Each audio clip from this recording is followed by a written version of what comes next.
Ether के साथ, ये बनाता है RMgx। और ये बॉन्ड इतना पोलर होता है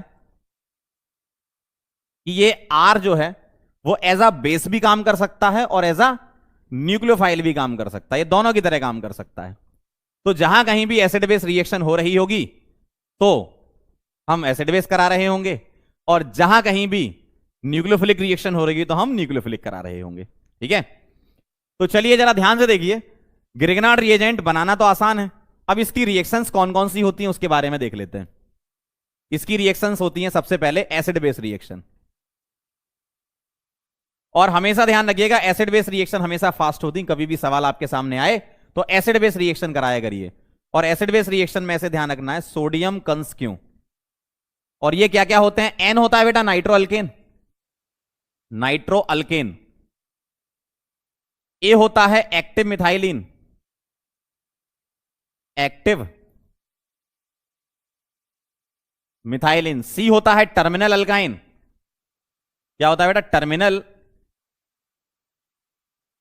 एल्काइन। ओ होता है ऑक्सीजन, एन होता है नाइट्रोजन, एस होता है सल्फर, और क्यू होता है क्वासी एरोमेटिक,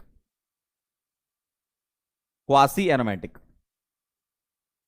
कभी भी आपके सामने इनमें से कोई भी रिएजेंट आ जाए तो उनका अल्फा वाला एच, ध्यान से देखना, उनका अल्फा वाला एच हमेशा एसिडिक नेचर का होता है। ठीक है, जैसे नाइट्रो अल्केन की बात करें तो RCH2NO2, ये वाला एच एसिडिक है, क्यों, H प्लस निकलने के बाद एनायन रेजोनेंस कर लेगा।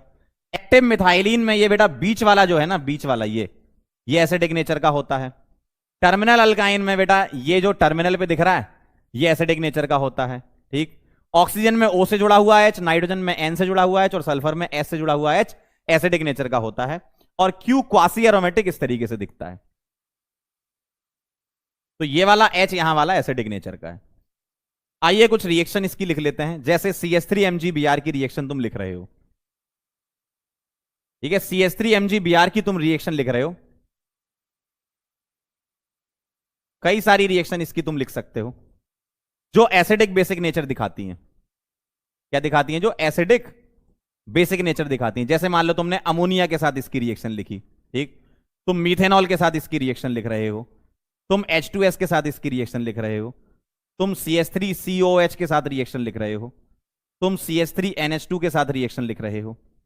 ठीक, तुम बीटा डाई कीटोन के साथ रिएक्शन लिख रहे हो, तुम PHCH2NO2 के, देखो ये क्या करेंगे, ये सब के सब H प्लस दे देंगे तुमको। ठीक है, ये सब के सब H प्लस दे देंगे, तो CH3 माइनस क्या करेगा, यहां से H, ये वाला H, ये वाला H, ये वाला H, ये वाला H, यहां से H और इधर से H, सभी में ही क्या बन जाएगा, मीथेन बन जाएगा। सभी में ही मीथेन बन जाने वाला है, यहां पर सभी में मीथेन बन जाएगा, सभी में मीथेन। तो कितनी आसान रिएक्शन है, एसिड बेस रिएक्शन सब में मीथेन बना दो। मतलब